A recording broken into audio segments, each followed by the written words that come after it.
चलें, आज एक कहानी सुनते हैं, मोहब्बत की, कुर्बानी की और एक ऐसी खौफनाक गलती की कहानी जो हमें हमारे जहन के काम करने के तरीके के बारे में बहुत कुछ सिखा जाएगी। तसव्वुर करें, बगदाद शहर है और शाम का वक्त, दरियाए दिजला के किनारे।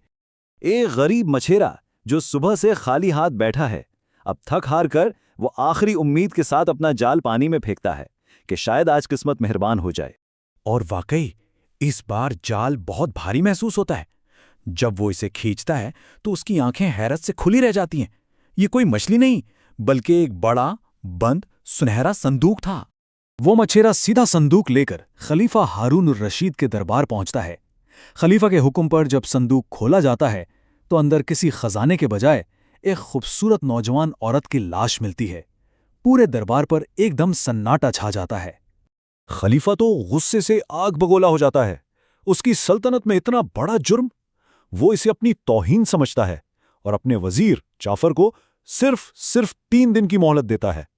खलीफा हुक्म सुनाता है, 3 दिन के अंदर कातिल को मेरे सामने पेश करो, वरना इस औरत की जगह तुम्हें सजाए मौत दी जाएगी। अब जाफर के पास कोई सुराग नहीं, कोई गवाह नहीं, लेकिन बादशाह का हुक्म तो मानना ही था। 2 दिन गुजर जाते हैं, कोई कातिल नहीं मिलता। तीसरे और आखिरी दिन, जब जाफर अपनी किस्मत का फैसला सुनने के लिए तैयार खड़ा था, अचानक एक नौजवान ताजिर दरबार में भागता हुआ दाखिल होता है और चीख कर कहता है, कातिल मैं हूं। फिर वो ताजिर अपनी कहानी सुनाता है। वो बताता है कि उसकी एक बीवी थी जिससे वो दुनिया में सबसे ज्यादा मोहब्बत करता था, लेकिन फिर वो बहुत शदीद बीमार हो गई। इलाज के लिए उसे 3 नायाब सुनहरी सेबों की जरूरत थी जो सिर्फ बसरा में मिलते थे। वो ताजिर अपनी जान पर खेलकर एक लंबे और खतरनाक सफर के बाद वो 3 सेब ले आया और वाकई उसकी बीवी उन्हें खाकर ठीक होने लगी।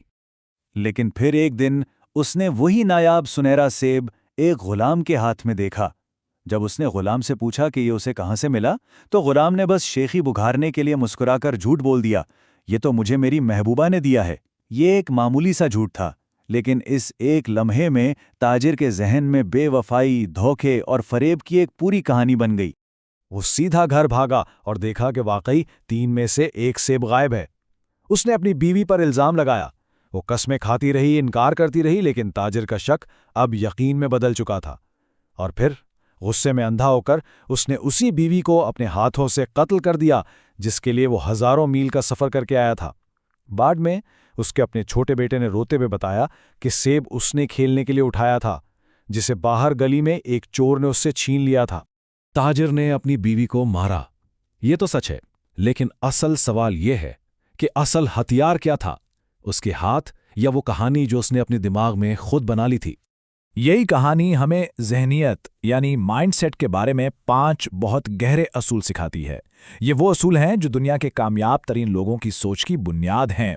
आइए उन्हें एक एक करके समझते हैं। पहला और सबसे अहम सबक, कभी भी मफरूज़े कायम ना करें, यानी खुद से कुछ भी फ़र्ज़ ना करें। ये ताजिर की सबसे बड़ी और जानलेवा गलती थी। देखिए 99% लोग क्या करते हैं, वो अधूरी मालूमात की बुनियाद पर फ़ौरन एक कहानी बना लेते हैं और नतीजे पर पहुंच जाते हैं। यही लोग अफवाहों और गलत खबरों का सबसे ज़्यादा शिकार होते हैं। इसके बरक्स जो 1% ज़हनियत वाले लोग होते हैं वो तजस्सुस से काम लेते हैं। वो कोई भी कदम उठाने से पहले सवाल पूछते हैं और पूरी बात को समझने की कोशिश करते हैं। दूसरा सबक है, किसी भी बात को ज़ाती तौर पर ना लें। इस कहानी में सिर्फ ताजिर ही नहीं बल्कि एक और बहुत ताकतवर शख्स भी इसी गलती का शिकार हुआ था। जी हाँ, खलीफा हारून रशीद। इसने इस कत्ल को अपनी सल्तनत पर और अपनी ज़ात पर हमला समझा। उसने इसे अपनी अना का मसला बना लिया और जज्बात में आकर एक बेगुनाह वजीर को मौत की सज़ा सुना दी। 99% लोग अक्सर यही सोचते हैं कि जो कुछ हो रहा है वो उनके खिलाफ हो रहा है, लेकिन 1% ज़हनियत वाले लोग जानते हैं कि दूसरों के काम और बातें असल में उनकी अपनी सोच और हालात का नतीजा होती हैं। हमारा उससे कोई लेना देना नहीं होता। तीसरा उसूल, अपने अल्फाज का ख्याल रखें, उनकी कदर करें। ज़रा याद करें, ये सारा अलमनाक वाक़या शुरू कहाँ से हुआ था? एक छोटे से नज़र आने वाले झूठ से, इस गुलाम के एक लापरवाही में बोले गए झूठ से। 99% लोग अक्सर बगैर सोचे समझे बोलते हैं। वो ये नहीं जानते कि उनके अल्फाज कितनी बड़ी तबाही ला सकते हैं। लेकिन 1% लोग ये समझते हैं कि उनके अल्फाज में हकीकत को बदलने की ताकत है।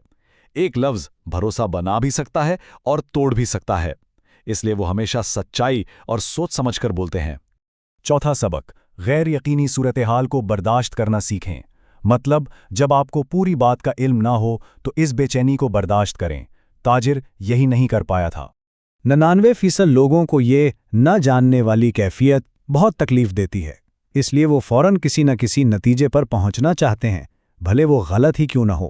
تاجر شک کی اس بے چینی کو برداشت نہیں کر سکا، اس لیے اس نے فوراً ایکشن لیا اور تشدد کا انتخاب کیا۔ جبکہ 1% ذہنیت والے لوگوں میں صبر ہوتا ہے، وہ سچائی کے سامنے آنے کا انتظار کرتے ہیں، چاہے اس میں وقت ہی کیوں نہ لگے۔ اور پانچواں اور آخری سبق، منفی خیالات میں الجھ کر نہ رہ جائیں۔ یہی وہ اندرونی عمل تھا جس نے تاجر کو ایک قاتل بنا دیا۔ 99% لوگ اپنے منفی خیالات کو ہی حقیقت سمجھ لیتے ہیں اور ان میں ڈوب جاتے ہیں۔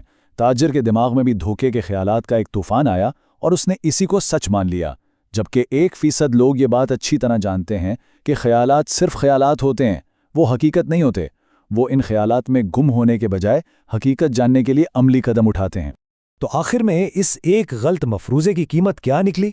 ایک معصوم جان چلی گئی، ایک ہنستا بستا خاندان تباہ ہو گیا، اور ایک محبت کرنے والے انسان کا مستقبل ہمیشہ کے لیے تاریخ ہو گیا۔